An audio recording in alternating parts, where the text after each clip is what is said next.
माझं सोलापूर न्यूज मध्ये आपल्या सगळ्यांचं स्वागत। आत्मक्लेश आपल्या एकट्या व्यक्तीचा नाही, हा आत्मक्लेश आपल्या देशाचा आहे। आणि जर बाबांसारखे अनुभवी तपस्वी माणसं त्यांना हे सगळं पटत नाही, एवढ्या वर्षांचा सगळा त्यांचा एकूण कारकिर्दीचा अनुभव बघितल्यानंतर असं कधीच घडलेलं नाही असा माणूस जेव्हा सांगतो तेव्हा आपण पुढे जाणार आहोत की नाही?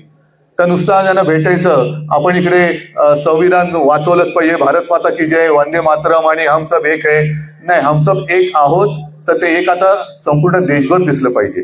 काही जण आता पराभूत उमेदवार मला ते सांगतात की आमचा पराभव झाला पण आमच्यामुळे झाला। मी म्हणलं दाखवा, सिद्ध करू, कुठले बूथ दाखवा। काही आता नाना पटोले परवा काय म्हणाले, संध्याकाळी मतदान कसं वाढलं?